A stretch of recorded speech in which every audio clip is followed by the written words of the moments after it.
talking about the kind of diplomacy that's going to end the destruction of your country. Yes, but if you are not strong... Mr. President, with respect, I think it's disrespectful for you to come into the Oval Office and try to litigate this in front of the American media. Right now, you guys are going around and forcing conscripts to the front lines because you have manpower problems. You should be thanking the President for trying to bring an end to this conflict. Have you ever been to Ukraine that you say what problems we have? I have been to. Come once. I've actually watched and seen the stories, and I know what happens is you bring them on a propaganda tour, Mr. President. Do you disagree that you've had problems bringing people into your military? We have problems. And do you think that it's respectful to come to the Oval Office of the United States of America and attack the administration that is trying to prevent the destruction of your country? A lot of questions. Let's start from the beginning. Sure. First of all, during the war, everybody has problems. Even you, but you have nice ocean and don't feel now, but you will feel it. Hello friends, welcome back to my YouTube channel. నా YouTube channel subscribe చేయండి and ఈ వీడియోని like చేయండి. మీరు చూసిన వీడియోలో ఇది ఎలాంటి ఫైటింగ్ అంటే ఒక రియాలిటీ షో లేదంటే ఒక బిగ్ బాస్ షోలో అయ్యే ఫైటింగ్లా ఉంటుంది. మనకి డైరెక్ట్గా ఈ వీడియోలో ముందు ఒకసారి హిస్టరీ చూస్తే మా అందరికీ తెలుసు రష్యా అండ్ ఉక్రెయిన్ యుద్ధం ఆల్మోస్ట్ ఒక 3 years జరుగుతుంది. ఈ ఫైటింగ్ రెండు కంట్రీస్ చాలా నష్టపోయాయి. ఓవరాల్గా రష్యా సైడ్ నుంచి మ్యాక్సిమం 8 lakhs వరకు సోల్జర్స్ ఇంజూర్డ్ అవగా ఉక్రెయిన్ సైడ్ నుంచి 1 lakh వరకు సోల్జర్స్ ఇంజూర్డ్ అవుతారు. And lakhs of crores of amount కూడా ఈ 2 countriesకి లాస్ అవుతాయి. ఈ యుద్ధం వల్ల రెండు దేశాలు చాలా నష్టపోయాయి కదా. ఇది ఇలాగే జరిగితే అఫ్కోర్స్ మనకి World War III కూడా వచ్చే ఛాన్సెస్ మ్యాక్సిమం ఉన్నాయన్నమాట. అయితే ఎలాగైనా యుద్ధాన్ని స్టాప్ చేసి ట్రంప్ మొన్న యూఎస్ జరిగిన ఎలక్షన్స్ ముందు చెప్పాడు. అయితే తను చెప్పినట్టుగానే తను ప్రెసిడెంట్ అయిన తర్వాత నుంచి యుక్రెయిన్ రష్యా యుద్ధాన్ని స్టాప్ చేయడానికి మ్యాక్సిమం ట్రై చేస్తున్నాడు.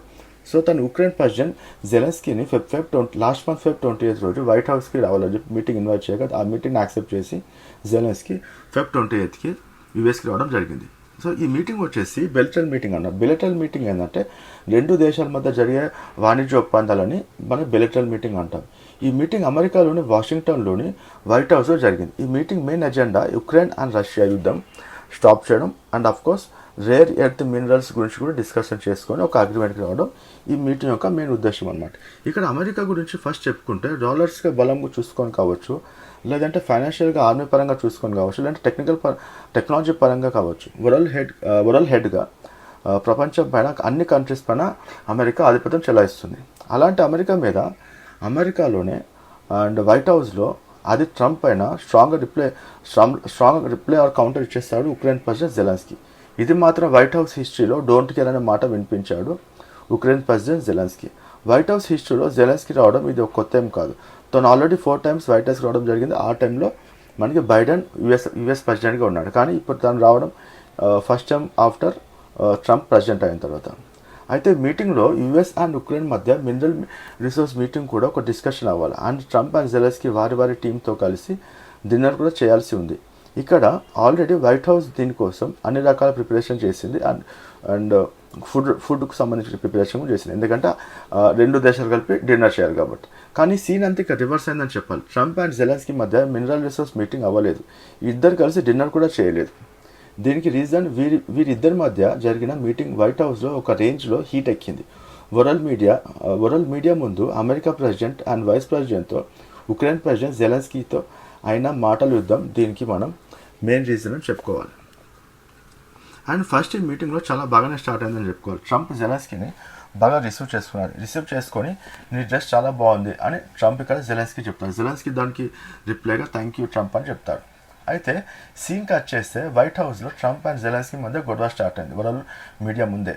సో ఇక్కడ స్టార్టింగ్ వీళ్ళ మధ్య మీటింగ్ బాగానే స్టార్ట్ అయినప్పటికీ ఒక 40 minutes తర్వాత వీళ్ళిద్దరి మధ్య చిన్న గొడవ స్టార్ట్ అయింది. ఆ గొడవ కాస్త కొంచెం అగ్రెసివ్ గొడవ అయి మీటింగ్ అనేది కొంచెం మనకి అంత బాగా జరగదు అనమాట. ట్రంప్ ఇక్కడ నీ కంట్రీ రిస్క్లో ఉంది, నా మాట విను అని అనగా దీనికి జెలెన్స్కీ నాకు ఇది మీరు చెప్పాల్సిన అవసరం లేదు ట్రంప్ అని స్ట్రాంగ్గా రిప్లై ఇస్తారు. ఈ మీటింగ్తో చాలా వరకు ఉక్రెయిన్ అండ్ అమెరికా వాళ్ళు ఉక్రెయిన్తో రష్యాతో యుద్ధం స్టాప్ అవడం వారన్నిటికీ సక్సెస్ఫుల్గా ఉంటుందని అనుకున్నారు. కానీ అమెరికా వైట్ హౌస్ హిస్టరీలో అది వైట్ హౌస్కి వచ్చి ట్రంప్ మీద అండ్ జేడీ వ్యాన్స్కి గట్టిగా ఇచ్చేస్తాడు, రిప్లై ఇచ్చేస్తాడు మన ఉక్రెయిన్ ప్రెసిడెంట్ వచ్చేసి జెలెన్స్కీ. ఇండైరెక్ట్గా ట్రంప్ మీద జెలెన్స్కీ సెటర్ కూడా ఇస్తారు. అదేంటంటే ట్రంప్ ఇక్కడ లాస్ట్ ప్రెసిడెంట్ అయిన బైడెన్ సరిగ్గా హ్యాండిల్ చేయలేదు ఉక్రెయిన్ వర్సెస్ రష్యా యుద్ధాన్ని. అని చెప్పగా దానికి జెలెన్స్కీ స్ట్రాంగ్గా దిమ్మ దగ్గర రిప్లై ఇస్తారని చెప్పారు. 2016లో ఇలాంటి ఇన్సిడెంట్ రష్యా రూల్స్కి అతిక్రమించి ఉక్రెయిన్కి దగ్గర ఉన్న ప్లేస్ని ఆక్రమించే యుఎస్ ఆ టైంలో ఉన్న యుఎస్ 2016లో యుఎస్ దీనికి ఎలాంటి యాక్షన్ తీసుకోవాలని చెప్తారు. ఇక్కడ 2016లో మనకి ట్రంప్ వచ్చేసి అమెరికా ప్రెసిడెంట్. సో ఇండైరెక్ట్గా తను అమెరికా ప్రెసిడెంట్ స్ట్రాంగ్ కౌంటర్ ఇస్తున్నాడు. ఇక్కడ కొంచెం పాస్ట్ హిస్టరీలోకి చూసుకుంటే రీసెంట్గా అమెరికాలో ఎలక్షన్స్ అయినప్పుడు జెలెన్స్కీ అమెరికా పాలిటిక్స్లో కొంచెం చేరి కరెంట్ వైస్ ప్రెసిడెంట్ అయిన జేడీ వ్యాన్స్కి అగ్నెస్ట్గా చాలా విషయాలు చెప్తారు. అంతేకాకుండా న్యూయార్క్లో ఒక మ్యాగజైన్లో ఇంటర్వ్యూలో ట్రంప్కి అగ్నెస్ట్ కూడా చాలా మాట్లాడతారు. అయితే ట్రంప్ కూడా చాలా ఇండైరెక్ట్గా జెలెన్స్కీని రకరకాల మ్యాగజైన్స్లో ఇండైరెక్ట్గా జెలెన్స్కీని అది మాటలతో ఇండైరెక్ట్గా అవమానిస్తారు. అదేంటంటే జెలెన్స్కీ ఒక డిక్టేటర్ అని, జెలెన్స్కీ ఒక సెమీ కామెడియన్ అని చెప్తా ఉంటాడు. సో ఆల్రెడీ వీరిద్దరి మధ్య ఒక ఓల్డ్ రైవల్ అని ఉంటుంది ఇక్కడ. అంతేకాకుండా మనకి ఇక్కడ ట్రంప్ కూడా ఇక్కడ మెల్లగా రష్యా సైడ్ని లీన్ అవుతారు. రష్యా చాలా ఇంపార్టెంట్ ఇస్తున్నాడు అని చాలా మందికి తెలుసు. ఎందుకంటే ఒకప్పుడు రష్యా అండ్ అమెరికాకి మధ్య పడేది కాదు, కానీ ఈ మధ్య ట్రంప్ వచ్చినప్పటి నుంచి కొంచెం రష్యాకి ఇండైరెక్ట్గా సపోర్ట్ ఇస్తున్నారు. ఇది చాలా మ్యాక్సిమం మనకు వచ్చింది, ఇది నిజం అనమాట. జెలెన్స్కీకి ఈ విషయం మొత్తం ఆల్రెడీ తెలుసు. సో ఇక్కడ జెలెన్స్కీ ఈ విషయం తెలుసు కాబట్టి ఈ meeting Trump and JD Vance's meeting కొంచెం అగ్రెసివ్గా అయ్యాడు అని చెప్పాలి. ఇక్కడ అమెరికా స్ట్రాటజీ పక్కన పెడితే ఉక్రెయిన్ అండ్ రష్యన్ మధ్య యుద్ధం చేయడం అనేది చాలా ఇంపార్టెంట్. యుద్ధం స్టాప్ చేయడం చాలా ఇంపార్టెంట్. ఎందుకంటే దీనివల్ల చాలా కంట్రీస్ కూడా లాస్ అయ్యాయి అండ్ ఎస్పెషల్లీ ఉక్రెయిన్ చాలా నష్టపోతుంది అని మనందరికీ తెలుసు. అండ్ ముఖ్యంగా ఇది ఇలాగ సాగితే మనకి మూడో ప్రపంచ యుద్ధం వచ్చే ఛాన్సెస్ కూడా మ్యాక్సిమం ఉన్నాయి. Ukraine and Europe America help తీసుకొని అండ్ ఇంకోటి ఏంటంటే ఇక్కడ ఉక్రెయిన్ యుద్ధం వల్ల చాలా లాస్ అవుతుంది కదా. ఇంకోటి ఉక్రెయిన్ యూరోప్ అమెరికా హెల్ప్ తీసుకొని రష్యాతో ఫైటింగ్ చేస్తుంది, ఇది మనకు అందరికీ తెలుసు. ఇప్పుడు ఈ మీటింగ్లో జరిగిన గొడవ కారణంగా అమెరికా హెల్ప్ విత్డ్రా చేస్తే దానికి మెయిన్ లాస్ వచ్చేసి ఉక్రెయిన్ మీద పడుతుంది. ఉక్రెయిన్ ఓన్లీ యూరోప్ సపోర్ట్తో రష్యాతో యుద్ధం చేయడం అనేది హైలీ ఇంపాసిబుల్. కొన్ని రోజుల తర్వాత రష్యా ఉక్రెయిన్ ఉన్న భూభాగం మొత్తం ఆక్రమిస్తే దానికి మనం షాక్ అవ్వాల్సిన అవసరం లేదు. ఎందుకంటే వితౌట్ అమెరికా హెల్ప్ వల్ల ఉక్రెయిన్ వెళ్ళడం ఇస్ హైలీ ఇంపాసిబుల్. ఆల్రెడీ మీరు ఇక్కడ చూసుకుంటే ఉక్రెయిన్లో నార్త్ ఈస్ట్ ప్లేస్లో మీ 20% ప్లేస్ అనేది ఇక్కడ రష్యా ఆక్రమించేసింది. సో ఆల్రెడీ ఇప్పటికీ మనకి అమెరికా అండ్ ఉక్రెయిన్ హెల్ప్ చేస్తున్నా, రష్యా మాత్రం 20% నార్త్ ఈస్ట్ ప్లేస్ని ఆక్రమించేసుకుంది. సో ఇక్కడ మీరు చూసుకుంటే మళ్ళీ ఇక్కడ ఈ యుద్ధం కారణంగా ట్రంప్ దీన్ని హెల్ప్ అనేది విత్డ్రా చేస్తే ఈ ఇంపాక్ట్ అనేది ఉక్రెయిన్ మీద పడుతుంది మనకి తెలుసుకుంటే. సో ఇంకోటి ఫ్రెండ్స్, మనకి ఇక్కడ ఈ మీటింగ్లో ట్రంప్ మొత్తం $350 మేము మీకు ఇచ్చామని చెప్తారు. కానీ జనరల్గా ఏంటంటే అఫీషియల్ రికార్డ్ పరంగా చాలామంది ఏమంటారంటే అమెరికా ఉక్రెయిన్కి $180 బిలియన్ ఇచ్చిందని చెప్తారు. అది water it is. But Trump అయితే $350 బిలియన్ మేము మీకు ఇచ్చామని మీటింగ్లో చెప్తారు. దీనికి మీరు ఎలాంటి గ్రాటిట్యూడ్ చూపించాలి, విశ్వాసం చూపించాలి జెలెన్స్కీ, మాకు థ్యాంక్ యూ చెప్పాలని చెప్తారు. దీనికి సమాధానంగా జెలెన్స్కీ మళ్ళీ ఏం చెప్తారంటే 2016లో రష్యా ఉక్రెయిన్ దగ్గర ఉన్న ప్లేస్ని అన్యాయంగా ఆక్రమిస్తే దానికి అమెరికా ఎలాంటి రెస్పాన్స్ అవ్వాలని ఇండైరెక్ట్గా మళ్ళీ ట్రంప్ని ఇచ్చేస్తారనమాట. సో వైట్ హౌస్ మీటింగ్ అయిపోయిన తర్వాత ఒరిజినల్ ప్లాన్ ఏంటంటే ప్రెస్ కాన్ఫరెన్స్ కూడా అయిపోయిన తర్వాత అందరు US delegates and Ukraine delegates lunch చేసి తర్వాత రేర్ ఎర్త్ మినరల్స్ ఉక్రెయిన్లో 5% ఉన్నాయి, కానీ అమెరికాలో ఈ మినరల్స్ ఏం లేవు.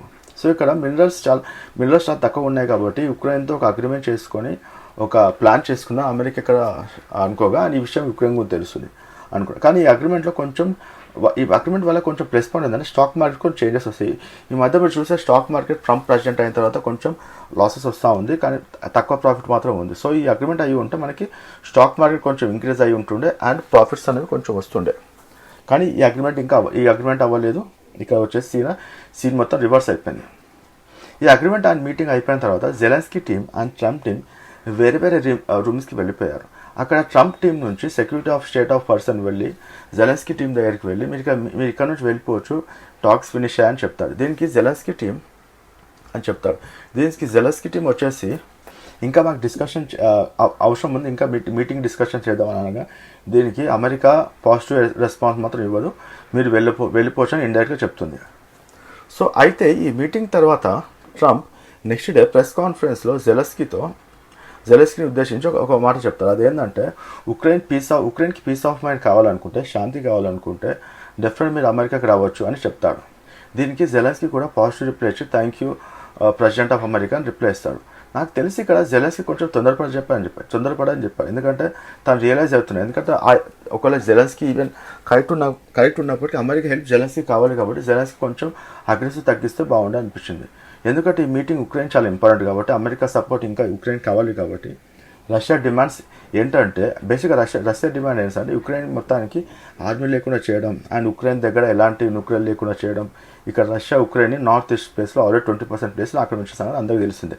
ఈవెన్ అమెరికా సపోర్ట్ ఉన్నా కూడా, ఇంకా ఇక్కడ అమెరికా సపోర్ట్ కూడా లేకపోతే రష్యా ఆల్మోస్ట్ ఉక్రెయిన్లో ఆల్మోస్ట్ మ్యాక్సిమం ప్లేస్ని ఆ భూభాగాన్ని వాళ్ళు ఆక్రమించే ఛాన్సెస్ మ్యాక్సిమం ఇక్కడ ఉన్నాయి. ఓకే సో ఇది గాయస్ యాక్చువల్లీ వీళ్ళిద్దరి మధ్య డిస్కషన్. ఇక్కడ వీళ్ళిద్దరూ ట్రంప్ అండ్ జెలెన్స్కీ ఈగోని పక్కన పెట్టి ఈ మీటింగ్ని కంటిన్యూ చేస్తే బాగుంటుంది. ఎందుకంటే ఇక్కడ రష్యా అండ్ ఉక్రెయిన్ యుద్ధం అనేది ఆగిపోవడం చాలా ఇంపార్టెంట్. ఈ మీటింగ్ అనేది వీళ్ళకి చాలా ఇంపార్టెంట్ అన్నమాట. కానీ ఇక్కడ వీళ్ళిద్దరూ తగ్గదిలే అని చేయడం వల్ల ఏమైందంటే ఇక్కడ ఈ మీటింగ్ అనేది ఇండైరెక్ట్గా మధ్యలోనే క్లోజ్ అయిపోయింది. అండ్ యుద్ధం గురించి ఎలాంటి కంక్లూజన్ ఇంకా రాలేదు. నాకు తెలిసి ఇంకా ఈ పార్షియల్ యుద్ధం ఆగిపోయింది, మొత్తానికి అయితే యుద్ధం ఇంకా ఆగిపోలేదు. ఈ మీటింగ్ అనేది చాలా ఇంపార్టెంట్. ఈ ఇద్దరు దేశాల అధ్యక్షులు కలిసి మళ్ళీ వైట్ హౌస్లో మీటింగ్ పెట్టి ఈ మీటింగ్ని క్లోజ్ చేసుకొని ఉండుంటే బాగుంటుండే. సో అది ఫ్రెండ్స్, ఈ మీటింగ్లో మీరు చూసుకుంటే ఇక్కడ ట్రంప్ మిస్టేక్ జెలెన్స్కీ మిస్టేక్ అనేది కామెంట్లో మెన్షన్ చేయండి. నాకు తెలిసినంత వరకు వీళ్ళిద్దరిది మిస్టేకే. ఎందుకంటే ఉక్రెయిన్ ప్రెసిడెంట్ జెలెన్స్కీ అమెరికాకు వచ్చి America president and vice president ఎలాంటి కామెంట్ చేసే లేకుండా, ఎందుకంటే అది వాళ్ళ కంట్రీ కాబట్టి, అమెరికా కంట్రీ కాబట్టి. అండ్ ఇక్కడ యుఎస్ ప్రెసిడెంట్ కూడా వచ్చిన తర్వాత మీకు ఇంత $1 బిలియన్ హెల్ప్ చేస్తాము, లేదంటే ఇండైరెక్ట్గా కొంచెం జెలెన్స్కీని తక్కువ చేసి మాట్లాడడం కరెక్ట్గా, ఉక్రెయిన్ తక్కువ చేసి మాట్లాడడం కొంచెం కరెక్ట్గా అనిపిస్తుంది. కానీ అది అమెరికా యొక్క స్వభావం, ఎందుకంటే అమెరికా ఆధిపత్యం దేశం కాబట్టి వాళ్ళకి కంపల్సరీ ఆ ఫీలింగ్ అనేది, ఆ యాటిట్యూడ్ అనేది కంపల్సరీ ఉంటుంది. సో ఇది ఫ్రెండ్స్, సో కోరుకుందాం నెక్స్ట్ రష్యా అండ్ ఉక్రెయిన్ యుద్ధం ఆగిపోవాలని కోరుకుందాం. అండ్ ప్లీజ్ ఈ వీడియోని లైక్ చేయండి అండ్ నా యూట్యూబ్ ఛానల్ సబ్స్క్రైబ్ చేయండి. Thank you friends, bye.